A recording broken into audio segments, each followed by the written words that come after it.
This presentation was originally presented to the American Dental Education Association during their 2012 spring meeting in Orlando, Florida. Some of the illustrations and techniques have been updated since then. Its content is meant to be shared with fellow educators, dentists, staff, maintenance and janitorial staff, as well as our patients who trust us to be safe. The topic of my presentation is mercury vapor hygiene in dentistry. Compliance with OSHA Regulation 1910-1200, which helps to reduce liability in the dental office, create a safer, greener environment, improving employee and patient health, boosting employee morale and retention, as well as advancing the standard of care. After graduating dental school from Indiana, I did as many of my fellow classmates were taught, and I placed amalgams in the posterior teeth, composites in the anterior teeth. But due to patient demand, I began to explore the possibilities of using ceramics and composite within the posterior teeth. I learned about the toxicity of mercury, the content of mercury within amalgam, and was encouraged to join the International Academy of Oral Medicine Toxicology. Is this really necessary? To a letter written by Dr. David Kennedy to OSHA in August of 2011, regardless of the dentist education, each employer must furnish each employee a place free of recognized hazards, according to 1910-1200, which includes the mercury inside the dental amalgam. Mercury is the most toxic, non-radioactive element on Earth. Dental amalgam, as we know, is 50 to 51% mercury by weight. Nothing causes oxidative stress faster and better and more completely than mercury exposure. Once mercury gets into your brain, it does not come out nearly as fast as it comes out of your muscles, your liver, your heart, and other tissues. It has a very long-lived in the central nervous system. And that's the reason breathing vapors is so, like they come from amalgam fillings, is so toxic. This is a 25-year-old tooth which has been extracted due to periodontal disease, and you can clearly see how much mercury sublimates off the old filling. A little bit about how mercury gets into the body. We have what's known as our environmental dose, how much our body is exposed to. We then have this absorbed dose. We then have what's known as the excretory rate, the rate at which the body gets rid of this mercury. The body burden then is the difference between how much is absorbed into the body and how much is excreted. This has been a very difficult thing in the past to measure, and a good analogy is an apple tree. You can shake an apple tree and see how many apples fall to the ground, but then it's difficult to extrapolate how many apples are back up in the tree. That is mostly how the mercury challenge test has been done in the past. However, some new tests like the mercury quicksilver tri-test has come out from Dr. Chris Shade's lab in Colorado Springs. This is a graph done by the lab called Metametrics, which clearly shows that mercury has very site-specific areas which interrupts this enzyme formation. Well, people should be concerned about elemental mercury because most people just don't realize how dangerous it can be and what serious health effects it can have. Different people are more susceptible to mercury toxicity or the health effects associated with mercury exposure than other people. The elemental mercury is toxic primarily through inhalation exposure. If you're exposed to mercury chronically for a long period of time, then we start seeing much more serious health effects. These health effects would be damage to the central nervous system, fatigue, irritability, being very emotional, memory loss, shyness, blushing, tingling or tremors in your hands, tingling and shooting pains in your feet, anorexia. This may have some serious respiratory problems. There are just a lot of really serious health problems associated with chronic exposure. Some people can have symptoms of mercury poisoning at much lower exposures than other people. So the rate of excretion is basically limited by the liver's ability to work these mercury molecules out, much like a revolving door. I researched all the literature on the occupational exposure of dentists to amalgam. As dentists drill O to filling, their dental drill sends a shower of micron size and submicron size particles everywhere. And the dose of particulate matter experienced by dentists, if they don't take precautions, is huge. It's way larger than the vapor exposure they get during the same process. And even if they wear the typical surgical mask, well, the particles of mercury of amalgam pass right through that mask because they're well less than 3 microns. They average around 1.5 microns in size. A few studies which have shown the deleterious effect of mercury vapor upon the assistants done by Rowland, and he discovered a decrease in fecundability in proportion to the amount of amalgams handled per week. This study done by Tezel showed a proportionate increase in the blood plasma levels of students and dentists as the time in the clinics increased from year to year. In conclusion, they considered that there needed to be a much closer attention given to mercury hygiene in laboratories and clinics, including good ventilation, control of the waste, and enhanced care and handling. In this study, the dentist on average had a higher urinary mercury concentration, over 4 times that of the controls, and several of the dentists were significantly more likely than the controls to have disorders of the kidney and memory disturbance. So what exactly is this OSHA Law 1910-1200? It's designed to protect employees from occupational hazards. It sets a ceiling limit of exposure determined by what's known as minimum levels that would create a deleterious effect. This is called the permissible exposure limit, or the PEL limit. It's 50 micrograms per cubic meter of air in an 8-hour workday, or 100 micrograms per cubic meter in any single exposure. This single exposure is defined as the never to exceed during the day. It's also designed to provide employee education, experience whenever safety meetings are scheduled, to provide medical testing and treatment when symptoms of mercury poisoning or toxicity occur, to provide engineering controls whenever these PEL limits are suspected of being reached, and to monitor the workplace whenever exposure is most likely to occur, during placement, removal, and during janitorial cleanup. Several dental manufacturers, such as Kerr on the upper left-hand corner, who makes Contour, uses this PEL limit clearly within their MSDS sheet. Ivoclar uses it for their amalgam, as well as Henry Schein, which even warns that anyone who works in the office as a janitorial staff or as a contractor needs to be properly warned.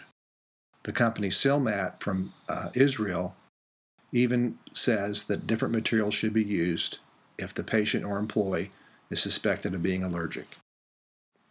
The Mercury 3000 instrument was used by a documentary filmmaker, along with a mannequin with several mercury fillings that were placed in the dentiform teeth.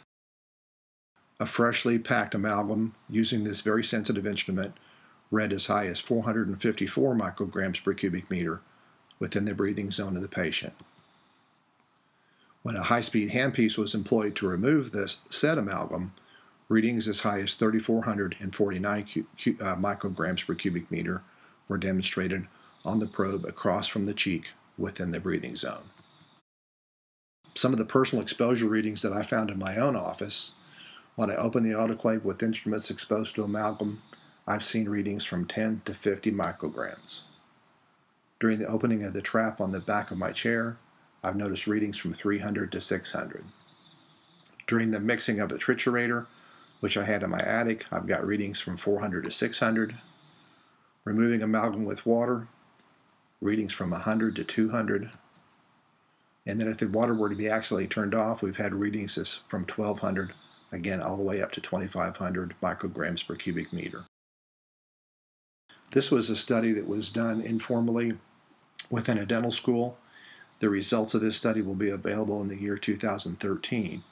On the right-hand side of the chart, you can see that when suction and water were used, the PEL limits can be kept below this maximum level. However, if the water is turned off, or with no suction and no water, these PEL limits can quite easily be exceeded. Part of this OSHA regulation also includes record keeping. During this employee training, our employees must have informed consent. They have to know what they're getting into when working around dental amalgam and its mercury component. We must train them on minimizing their exposure. We must organize the workplace to limit the toxic release and exposure. We must explain the need for these engineering controls and how to use them. We must train our employees on the use of this protective gear, make sure there is an individual fit, and the filter exchange schedules are clearly explained. We must offer medical testing in the event that symptoms of mercury toxicity appear, and offer medical treatment for all those infected employees. We must review the heavy metal chapter in the OSHA handbook during training and maintain accurate records for 30 years for future reference as proof of compliance. In addition, the air quality controls must include the exchange rate of air and proper filtration. We must use isolation equipment and the expendables used during the mixing, removal, and cleanup of amalgam containing waste. And we must employ what's known as operatory environmental controls. During safe removal and recycling of the amalgam scrap after it's being removed from the back of the dental chair, and also have absorbent resistant surfaces that might come into contact with particulates. In my office, the dental IQ air system is used. Protecting the patient means protecting the employee. In our office, a nitrile dam is used to isolate the tooth with the defective amalgam, and then Lumablock is injected around the neck of the tooth and light cured to reduce any type of leakage around the neck of the tooth. A waterproof gown is then put over the patient along with the absorbent napkin, along with protection on the eyes to reduce any chance that particulate can make contact with the cornea. Then an independent breathing system, in our office we use pure oxygen, is put over the nose using a nitrous mask. And then a face drape is used to cover any exposed skin of the face and the hair. We then move the IQ air into very close proximity to the working zone during the removal so that all the contaminated air is removed around the immediate breathing zone of the patient and the employee. So this is the view of the patient when properly protected for amalgam removal. This is a view of the traditional IAOMT protection for OSHA. However, there is exposed skin on the face and the neck, and according to EPA and ATSDR, we are now moving up to a higher level of protection with the Tyvek coverall and the full face respirator. The plastic covering over the filter is an additional protection for particulate.